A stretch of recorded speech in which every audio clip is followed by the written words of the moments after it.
നമസ്കാരം. Media vision വാർത്തകളിലേക്ക് സ്വാഗതം. പ്രഭാഷകനും എഴുത്തുകാരനുമായ ഡോക്ടർ ജോൺസൺ ജോർജ് മാസ്റ്ററുടെ ഷഷ്ടിപൂർത്തി ആഘോഷം പേരാമ്പ്ര ദയ ഓഡിറ്റോറിയത്തിൽ സംഘടിപ്പിച്ചു. Father PT. തോമസ് ഉദ്ഘാടനം ചെയ്തു. കടിയങ്ങാട് സ്വദേശിയായ പ്രഭാഷകനും എഴുത്തുകാരനും പ്രത്യാശ പാലിയേറ്റീവ് ചെയർമാനുമായ ഡോക്ടർ ജോൺസൺ ജോർജ് മാസ്റ്ററുടെ 60ാം പിറന്നാൾ പേരാമ്പ്ര ദയ ഓഡിറ്റോറിയത്തിൽ വർണ്ണാഭമായ പരിപാടികളോടെ ആഘോഷിച്ചു. റിട്ടയർഡ് എസ്ഐയും പാടാം ഒരു പാട്ട് ഗ്രൂപ്പ് ഡയറക്ടറുമായ ദിനേശ് ചടങ്ങിൽ അധ്യക്ഷത വഹിച്ചു. Father PT. തോമസ് ചടങ്ങ് ഉദ്ഘാടനം ചെയ്തു.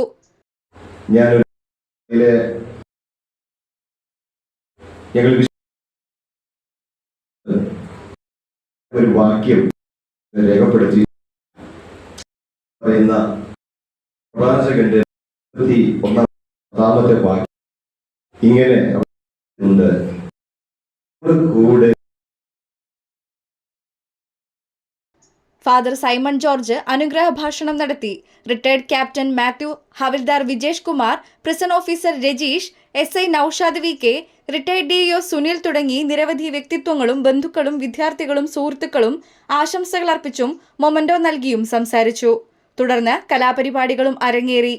നോറിൽ സാമുവേൽ സ്വാഗതം പറഞ്ഞ ചടങ്ങിന് ജോൺസൺ മാസ്റ്റർ മറുമൊഴി നൽകി. ഒരുപാട് സംഭാവനകൾ കിട്ടുന്നതുകൊണ്ട് എനിക്ക് അതിന്റെ ആവശ്യമില്ല. എനിക്ക് ഒരുപാട് ഡ്രസ്സ്. എനിവേ, ഞാൻ പറയാൻ ആഗ്രഹിച്ച ഇത്രയേ ഉള്ളൂ: ഒരു വലിയ പണക്കാരനായി അല്ലെങ്കിൽ ഒരു അധികാരിയായി അല്ലെങ്കിൽ ഒരുപാട് പേരെ അറിയപ്പെടുന്ന ഒരാളായി ജീവിച്ച് മരിച്ചിട്ട് ഒരു സമൂഹത്തിന് ഗുണമില്ലെങ്കിൽ അതിനേക്കാൾ നല്ലത് സങ്കടം വരുന്നത് ഒരു പശു ആലയിൽ നിന്ന് മരിച്ചു പോകുന്നതാണ്. എന്താ കാരണം എന്നറിയോ? ഈ പശു ജീവിച്ചിരിക്കുന്ന കാലം മുഴുവനും അത് ചത്ത ശേഷവും സമൂഹത്തിന് ഗുണമുണ്ടില്ലേ? ഉണ്ടോ?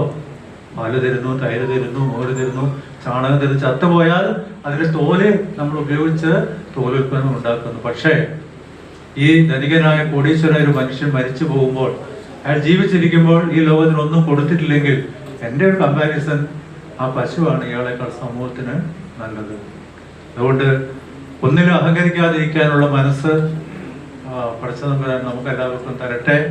ഇവിടെ വന്നിരിക്കുന്ന പലരും എന്നേക്കാൾ ചെറുപ്പമായതുകൊണ്ട് നിങ്ങളുടെ ഒരു മാഷായിട്ട് ഞാൻ പറയുകയാണ്. കുറച്ചാളെ എന്നേക്കാൾ സീനിയർ ഉള്ളൂ. ജീവിതം വളരെ പ്രഷ്യസ് ആണ്. It's A precious gift of God. വളരെ വിലപ്പെട്ട ഒരു സമ്പത്താണ് ജീവിതം, സമ്മാനമാണ്.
News bureau, media vision, Perambra.